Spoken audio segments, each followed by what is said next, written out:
Hi Chief Leschi family, this is Elsie Mitchell, episode 1 of a vlog I'm starting called Adventures at Lake Leschi.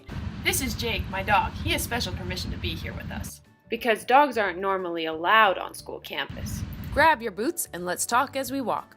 Why, you might ask, am I making a vlog? I would like to, 1, reveal the location where this mysterious Lake Leschi is located. 2, provide awareness so that the Chief Leschi community knows the untapped potential of Lake Leschi. 3, show off my lovely science students. And 4, maybe do some good.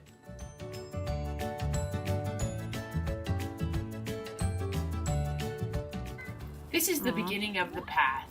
Here's the first muddy spot that we want to build a boardwalk over to protect the wetlands so we're not damaging it every time that we go. Here is a right way and a left way. Before we can go either way, we have to get through this muddy mess. Good thing I, today, have my boots on. Lake Leschi is a man-made wetland that collects stormwater from the surrounding lands, including the school itself.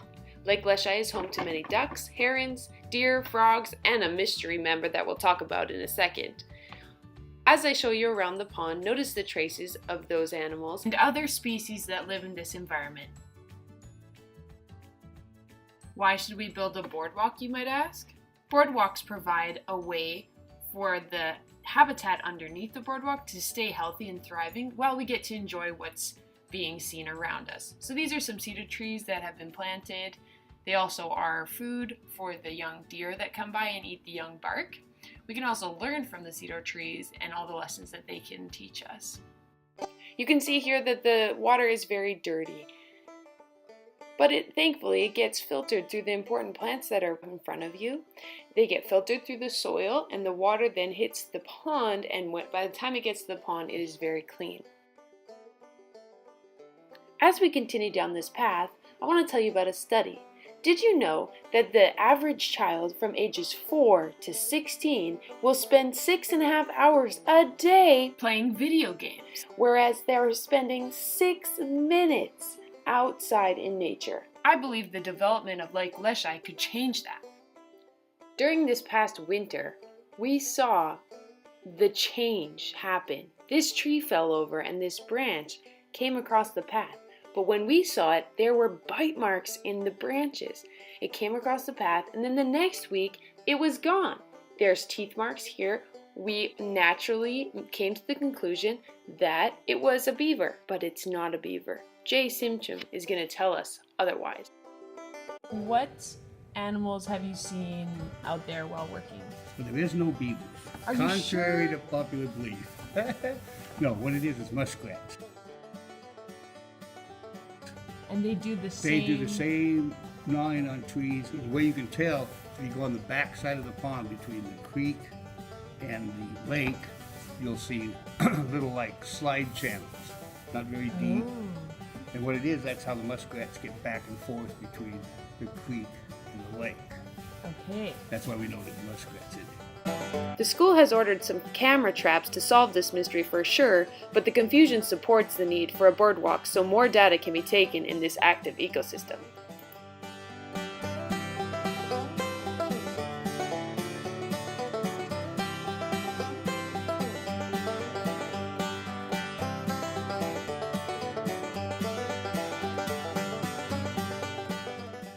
You can see it's quite muddy.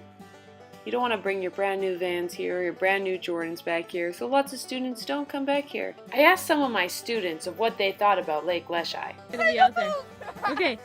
What do you love about this pond? Kaya's almost stuck in it. What else do you love about it? It's pretty. I think so too, Alex. And what do you like about Lake Leschi? The lake, because it's all sparkly, it's all pretty, it's all full of nature, and it's just so peaceful. It is really peaceful there. With the wetland area so accessible to the school, it could be an avenue to connecting children to nature and getting them to build a relationship with the land and make positive memories at this location. With exposure and positive feelings towards learning about nature and ultimately science, children will be more likely to go into professions that involve nature and caring for their environment. Native Americans are underrepresented in the STEM careers, which are often the careers that have lasting impact on improving the circumstances that affect indigenous communities, especially when it comes to issues like climate change. In the Puget Sound region, one of the main issues are the endangered salmon populations and the sovereignty of the land for the Native Americans. My intention with this vlog is to reveal the why to taking students outside and how restoring this habitat will benefit not only the students and the community, but the species living there. The next part of the path leads to the bridge that most students say is their favorite part of the path because it isn't muddy and it's got great views of the water. How much more would students think positively about Lake Leschi if there were a boardwalk to cover all of the muddy areas? The boardwalk would be the first step for Chief Leschi students to connect to the natural world. We as a community decide what happens to the biodiversity in the world now, for not just the next 20 years, but for the next hundreds of years. Animals are going extinct, and if we do not do something about it, our world will be a different place. We are nearing the end of the path, and there are more traces of wood-chewing animals who have taken down some trees for their home building projects. Having students brave the mud and water and make it all the way to the end of the path here is so impressive. It is even more impressive though when my students find new traces of animals like the one we're about to see.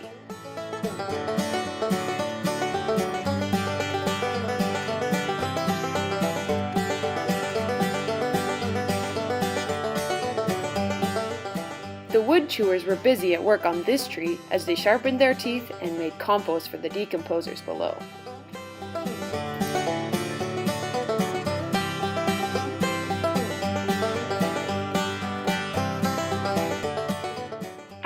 Ideas of how to make Lake Leschi a more accessible place for the community of Chief Leschi, but I also asked this question to Jay. Let's see what he has to say. Go out by the storage for the track and field, that building there, just to the right of it. You'll see a kind of a rocky area that's open. Ideal place to develop a outdoor classroom and kind of a research area, so you wouldn't have to haul everything back to the school. You could do it and develop that area. And as far as the wetlands themselves, what we'd like to do, what we've talked about doing, is developing a catwalk type system. Not trails, but an elevated walk so that we're not damaging the wetlands, and then along the walk we would have spots where you could go down and test the water or go down and look at the foliage or whatever. Jay seems to agree with the idea that a boardwalk is really needed in this area. How do you think Lake Leschi should be improved? I think there should be more fish in the lake. I think that it should be improved by more action. Like say like a beaver is out there cutting down a tree while we're there, or like a fox is out there or something. In the comments below, please tell us how you want Lake Leschi to look. What else does Lake Leschi need? Do you agree that it needs a boardwalk? This brings us to the end of our tour. Thanks for watching, and please share this with anyone who you think would be interested in helping make Lake Leschi a place where the community of Chief Leschi can connect to nature. Thanks for watching, and see you next time!